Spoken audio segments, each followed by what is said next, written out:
Hello à tous, j'espère que vous allez bien. Bienvenue dans cette nouvelle vidéo. Alors aujourd'hui on se retrouve dans la 4e vidéo du mois de novembre couture et aujourd'hui je vais vous présenter mes indispensables en couture. C'est parti!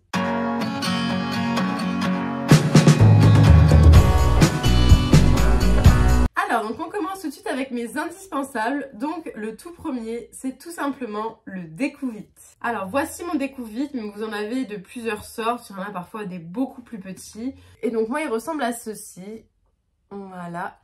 Alors pour moi c'est complètement un indispensable parce que quand on débute en couture ou même plus tard, il nous arrive fréquemment de devoir découdre quand une couture n'est pas satisfaisante ou ne ressemble pas à ce qu'on aurait souhaité. Et cet outil fait des merveilles.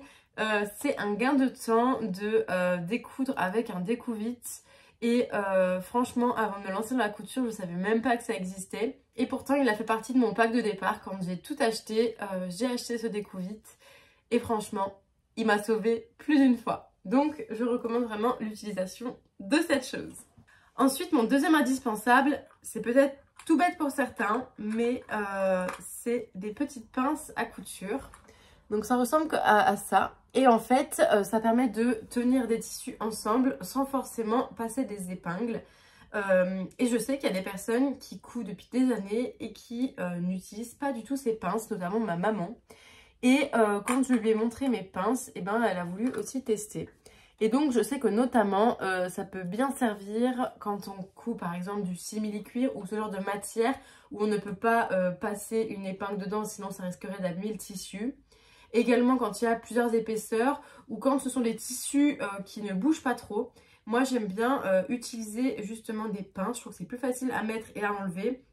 C'est moins petit, moins minutieux que des épingles et franchement moi je trouve que c'est vraiment un indispensable. Donc voilà. Et ça coûte assez cher, donc j'avais acheté les premières comme ça à Mondial Tissu, donc il y en a une dizaine je crois et franchement ça coûte vraiment cher. Et ensuite j'ai racheté du coup des multicolores, donc orange, violette, bleu, rose, etc.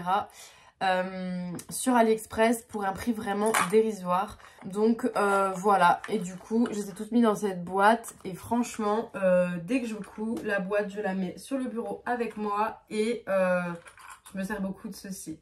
J'utilise aussi quand même des épingles mais ça dépend vraiment de ce que je couds, mais en priorité ce sera les pinces. Mon troisième indispensable, ça va paraître tout basique, c'est des ciseaux, mais des bons ciseaux. Donc moi en l'occurrence j'ai pris des Viscar, donc c'est vraiment la marque la plus répandue. Et ils coupaient assez bien jusqu'à ce que j'achète un outil exprès pour tailler les lames. Et en fait ça me l'a complètement flingué, donc je pense que je ne l'ai pas bien fait. Donc du coup il faut vraiment que je regarde pour récupérer mes ciseaux parce que du coup là je m'en sers pas depuis plusieurs mois parce qu'ils coupent très mal depuis que j'ai fait ça, donc je suis vraiment dégoûtée. Mais sinon de base c'est une très bonne paire de ciseaux. Et d'ailleurs l'objet en question dont je vous parle c'est la marque Viscar aussi, donc c'est vraiment fait pour ces ciseaux. Mais je sais pas, j'ai du mal à le faire, c'est une catastrophe, donc il va vraiment falloir que je me repenche dessus. Et sinon ce qui va avec c'est ce petit coupe-fil. Donc ça c'est vraiment pour couper à ras-bord, c'est vraiment très pratique. Et ça j'avais acheté à Lidl pour le coup. Donc il est pas mal, il fait le taf et franchement c'est hyper pratique. Voilà. Mon quatrième indispensable, ça va être des règles, mais pas n'importe lesquelles. Donc ça va être les règles type marque Bohin. Donc j'ai notamment celle-ci. Donc c'est vrai qu'elles coûtent assez cher aussi en investissement au départ, mais franchement elles sont pas mal. Et elles sont pas mal grâce à tous les traits en fait qui soient verticaux ou horizontaux qui sont tracés. Et ça aide vraiment à faire des tracés très droits, à être très précis. Donc c'est vraiment top. Notamment aussi, j'utilise aussi cette règle là, ou la plus grande que je vais vous montrer après. Par exemple pour rajouter la marge de couture dans les patrons quand elles sont pas comprises, donc c'est pratique, ça permet vraiment d'être droit et rigoureux. Et la seconde c'est pas une Bohin mais c'en est une inspirée, je crois que je l'avais commandée sur AliExpress celle-là il me semble. Et voilà, donc ça c'est une grande pour faire des plus grandes choses. Ça aussi je peux m'en servir pour les patrons, à rajouter le centimètre en question de la marge de couture, notamment pour des pantalons ou des longues pièces. Donc voilà, très pratique, vraiment au top. Ah non, c'est une Créalia, donc ça c'est la marque Créalia, c'est la marque de Cultura, il me semble. Ensuite, mes cinquièmes indispensables, donc je les ai mis ensemble alors qu'ils sont pas, ils ont pas du tout le même objectif, la même fonction. Alors on va voir cette pince, c'est un peu comme une pince à épiler et en fait ça sert à orienter le fil dans le chat de l'aiguille. Et c'était vendu avec ma surjeteuse, donc notamment pour les surjeteuses c'est très pratique parce qu'on n'a pas vraiment la possibilité d'accéder au chat, enfin c'est un peu plus compliqué qu'une machine à coudre classique, mais ça sert aussi pour une machine à coudre classique, donc vraiment top.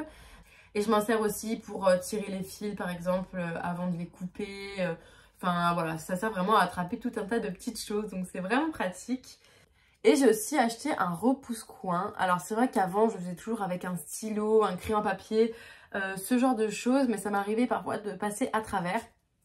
Et avec le repousse-coin en question, franchement, la pointe est assez fine, mais à la fois pas trop. Donc on passe jamais à travers, il suffit aussi de doser sa force évidemment.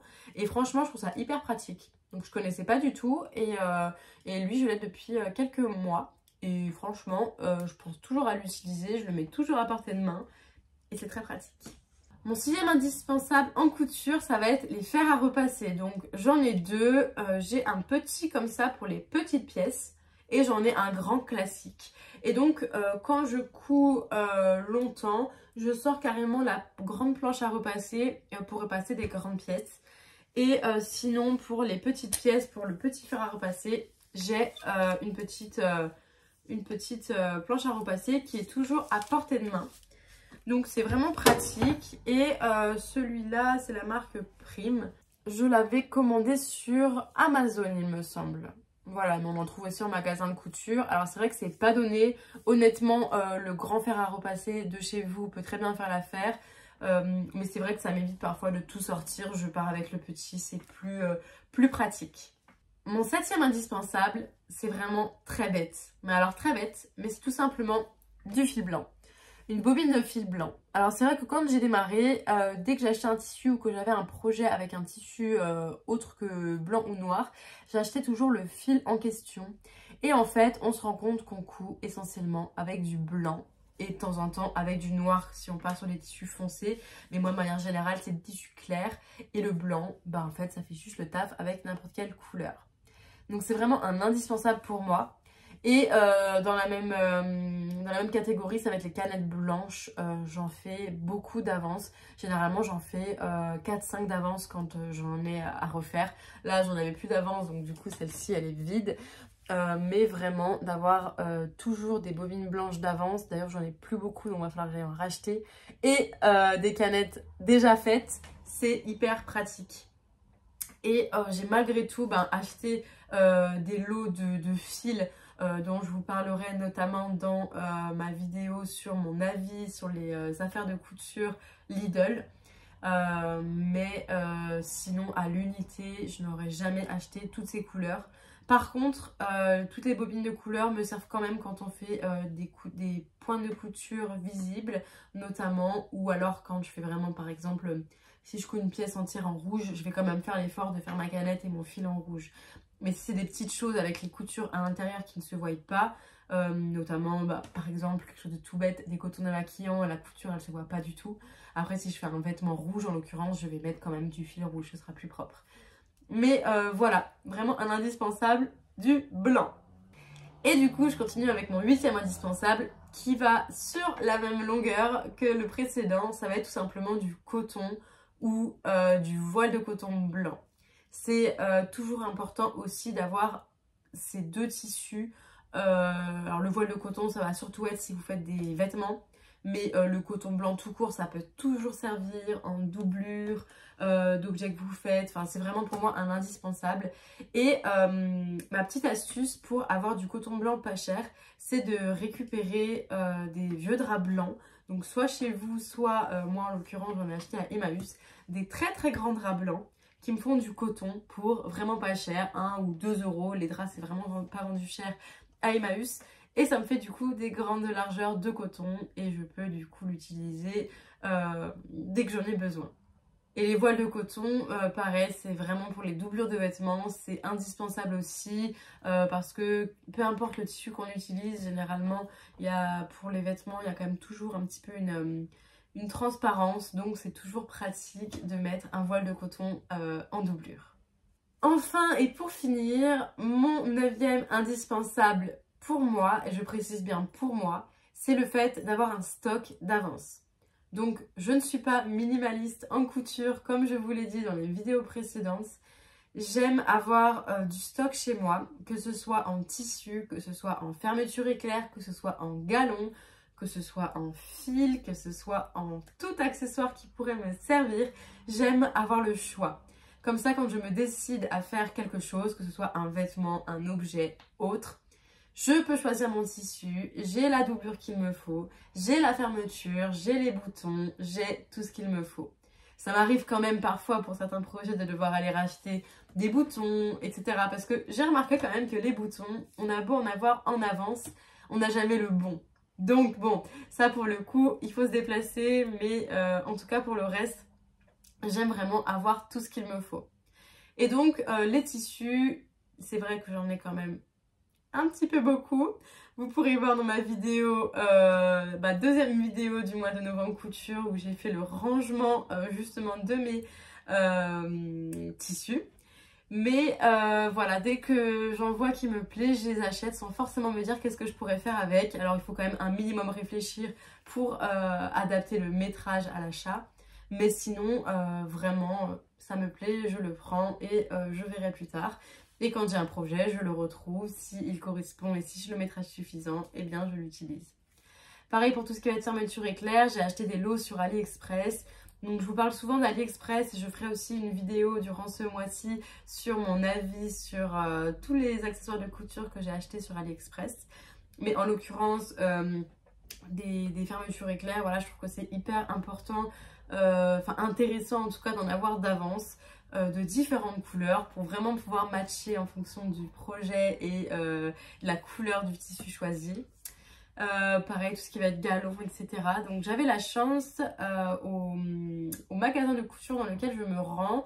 Donc moi j'habite à côté de Montpellier et je vais soit à Mondial Tissu, soit au quartier des tissus. Et en l'occurrence au quartier des tissus, alors en ce moment ils le font plus trop, mais ils faisaient en fait des sachets avec toutes leurs chutes de galons, de fermeture éclair, de rubans, de cordes, de tout ce que vous voulez. Ils mettaient ça dans un sachet et ils faisaient un prix en fonction de 3, 4, 5, 6 euros en fonction de la grosseur du sachet. Et du coup il y avait vraiment de tout et c'était trié par couleur. Donc moi j'ai acheté plusieurs sachets quand il y avait beaucoup de choix. Donc des sachets blancs, des sachets crème, marronné, des sachets rouges. Voilà, j'ai surtout pas mal pris de blanc et de beige marronné. Et du coup, j'ai un stock sur plein de choses. Donc, comme je vous l'ai dit, des petites cordelettes, des rubans, du biais, des fermetures éclair. Et c'est vraiment toute leur fin de stock. Donc, au lieu de les jeter, au moins, nous, ça nous fait ça m'a permis de créer un stock en fait. Donc du coup voilà, c'est hyper intéressant. Alors je sais pas si d'autres magasins le font en France. En tout cas Mondial Tissu à ma connaissance ne font pas ça. Donc je trouve que c'est dommage parce que même pour eux c'est gagnant plutôt que de jeter le petit bout qui reste. Et à chaque fois c'était quand même pas des bouts comme ça. On avait quand même, des fois j'avais des très très grandes fermetures éclair qui sont plus ou moins épaisses. C'est quand même des longueurs suffisantes, même en termes de billets. Des fois, j'avais vraiment des énormes quantités de billets. Donc, c'est vraiment pas la toute petite tube de 2 cm non plus. Il faut pas exagérer, évidemment. Donc voilà, je trouve que ça, c'est un super bon plan. Et pour moi, ça fait vraiment partie de mes indispensables en couture. Parce que ça facilite vraiment mes projets couture. Et quand je me lance, au moins, j'ai tout sous la main. Voilà, donc je pense que j'ai fait le tour de mes indispensables. En tout cas, n'hésitez pas à me dire en commentaire quels sont vos indispensables et si jamais vous avez les mêmes que moi. N'hésitez pas également à vous abonner à ma chaîne YouTube ou à liker cette vidéo pour me soutenir. On se retrouve justement lundi pour que je vous fasse le retour sur ce que je pense des accessoires de couture Lidl. Donc n'hésitez pas à regarder mes vidéos précédentes et à suivre tout le mois de novembre couture. Je vous remercie infiniment pour avoir regardé cette vidéo jusqu'à la fin. Je vous souhaite une bonne journée ou une bonne soirée en fonction de l'heure à laquelle vous regardez cette vidéo. et je vous dis à bientôt.